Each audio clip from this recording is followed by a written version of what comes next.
Hi, so I've been following Ali Abdaal, a UK-based physician since 2017, as he developed a YouTube channel while working as a junior doctor in Cambridge, becoming one of the leading voices in productivity. So as we enter 2024, this exciting new chapter in our lives, let's take an evidence-based approach to figuring out how to make the most of this year and our lives as we dive into Ali's first book, Feel Good Productivity.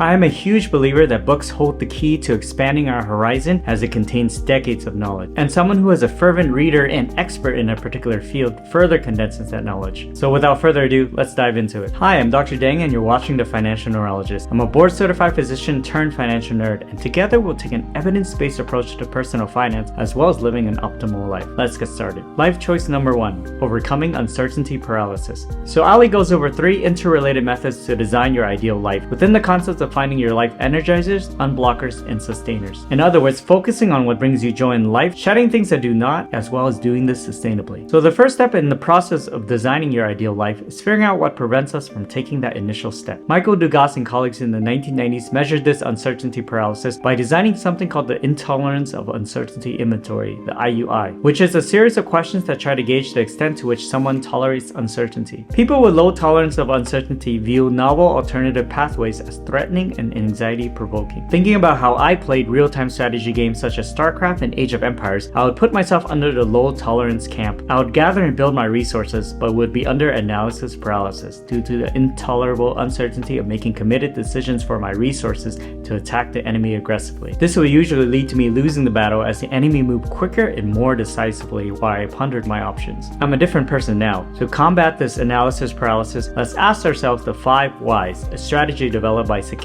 Toyoda, the founder of Toyota. When you have a decision before you, ask why 5 times and dig a bit deeper each time to see whatever decision you're making will accomplish your short-term or long-term objectives. If it doesn't lead to your ultimate purpose, it's probably better to make the decision now to not go down that path. Conversely, if a difficult decision passes all 5 of your whys and aligns with your future goals, the next question is asking when. Stick it on your calendar and block out a time to address it now. This came from a 2015 study by Peter Gollwitzer at Boston University that tried to address why people don't seem to find the time to exercise. The result was that those who block out time in their schedule to commit to exercising were far more likely to do it. Rather than tacking it as another item on your to-do list, time block out your key decision, goals, and tasks on your calendar. I use Google Calendar and Google Tasks for my to-do list. These are free tools if you have a Gmail account. Life choice number 2, developing an energy investment portfolio. So in order to accomplish your goals, I found as I've gone through my own medical training that saying yes to one thing oftentimes means that you have to say no to another thing in order to be effective. Ali terms this idea as your energy investment portfolio. You start by coming up with 2 lists. List A would be everything that you would want to spend your time on if time was limitless. This list represents your dreams, hopes, and ambitions.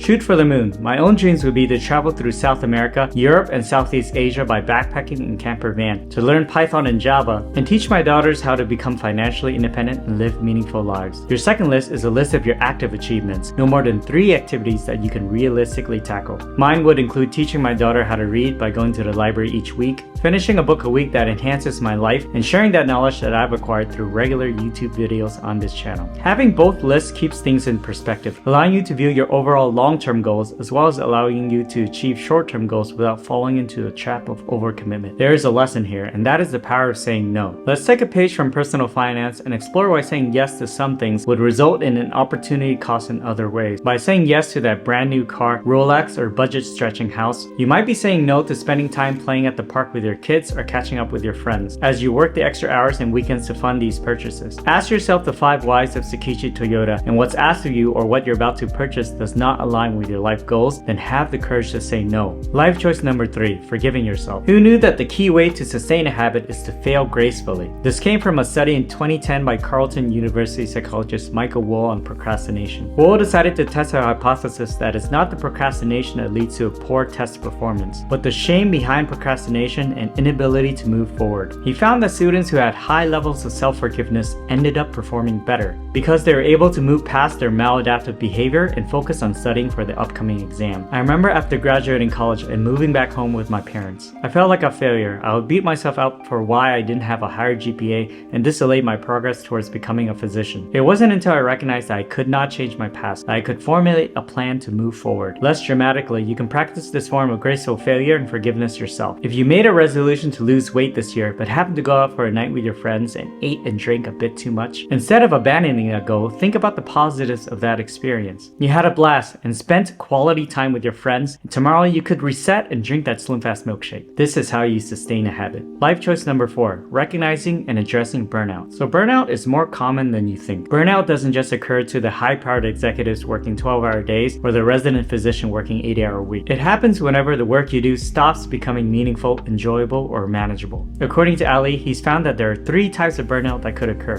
The typical one, overexertion burnout, occurs when you're taking on too much work, and as a result, your mood, the rewarding aspect of your work, and your personal relationships suffer. Then there's depletion burnout, from not taking breaks such as vacations to relax and recharge. The final burnout is what people around my age start to experience. Misalignment burnout occurs when you're just doing something that doesn't align with your life goals and sense of self-fulfillment, even though you may have put massive amounts of time and effort into your current career. Things change and people change over time, and not recognizing what changes had occurred and assuming you're the same person in your 40s as you were in your 20s could lead to a misalignment burnout. Alright, Dr. Dang, I'm suffering from burnout. Now what do I do? Okay, here's the next step. Life choice number 5, alignment experiment. University of Missouri professor Kenan Sheldon ran an experiment in the 1990s to figure out what keeps people motivated to finish traversing the brutal 2,650-mile terrain of the Pacific Crest Trail. Initially, psychologists theorized that we were driven by a combination of intrinsic motivation, where we're doing something because we inherently enjoy it, as well as extrinsic motivation such as praise or money. Sheldon hypothesized that extrinsic and intrinsic motivation exists on a spectrum of autonomy, with external motivation affording us the least autonomy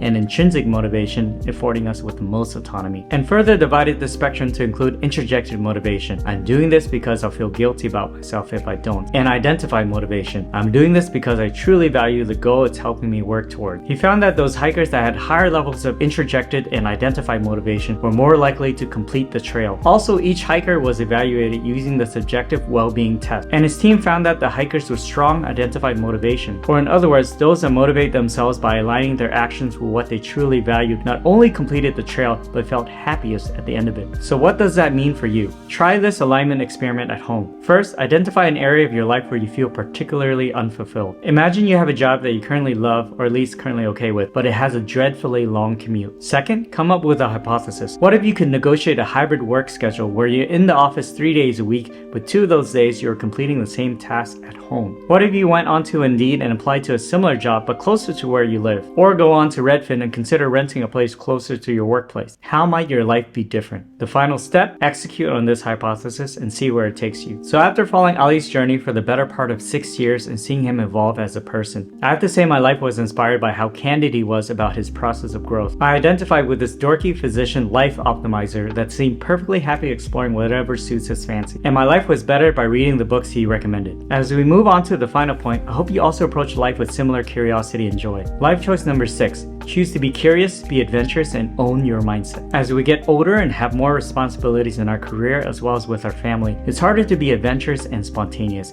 We take life too seriously. In a 2020 experiment conducted by the University of Miami with NYU, they enlisted participants to voluntarily have their GPS location tracked while simultaneously receiving scheduled text messages to assess their mood. Those who went to a wider, random assortment of places felt happier, more excited, and more relaxed. Similarly, researchers at UCSD Centers for Neuroscience had participants self-rate their curiosity level for the answers to a random assortment of questions from low to high, and subsequently had them undergo a brain scan looking at dopamine levels. Those with high levels of curiosity not only had higher levels of dopamine, they also were 30% more likely to recall the answers to the random collection of questions. Finally, all of these approaches come with owning your own mindset of how you approach your day-to-day life. So to highlight this, I would like to bring you back to my 4th year of neurology residency. I was on the inpatient ward and on call. It was 10 minutes before the end of my shift at 7 p.m. when I got a call from the ED saying that somebody had some issues with gait. Earlier in the day, I was hoping I could have everything wrapped up by now because I had dinner plans with my wife, but it just wasn't in the card. To get a new consult right at the end of the shift was pretty irritating, but to pass the consult on would mean I would have to have the on-call person drive in. So I chose to take the consult, but I was not very happy to do so. However, when I spoke to this patient, they were there with their significant other to corroborate, and together they unraveled much more than gait instability, but what sounded like a chronic progressive movement disorder with some cardinal traits of Parkinson's disease. They revealed that they never went to the doctor and never spoke about these issues until it started causing day-to-day problems. I put in the orders for them to be seen in the neurology neurology clinic, and I left that shift feeling surprised that I wasn't as irritated as I thought I would be at the end of it. By being there for that extra hour and a half and choosing to be curious and invested, I've possibly altered the life of someone who could have been sent home from the ED for non-emergent issues and let their disorder go undiagnosed and untreated. Think about what you do day to day. Even though it has become a little bit mundane and routine to yourself, can you find elements of your job that makes a meaningful impact on the lives of others? Also, a final point, I want to bring us back into the realm of personal finance. I stumbled upon something recently as I went to get a library card for my daughter. There was a donation sign that said a gift of $25 can purchase one children's book. And I thought about how one stranger out there who had an extra $25 could have paid for the book that I'm checking out now for my daughter to teach her how to read. Can you incorporate an annual budget of $100 or $1,000 to reach out and add to someone else's life as well as meaning to your own, instead of adding another watch, jacket, or designer bag to your collection? That is the essence of a meaningful life, focusing less on buying things for ourselves and instead bringing value to our family and our community.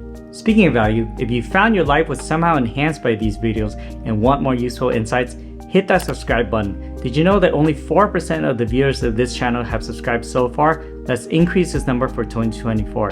And while you're at it, tap the notification bell and be a part of our journey. Stay tuned and keep thriving.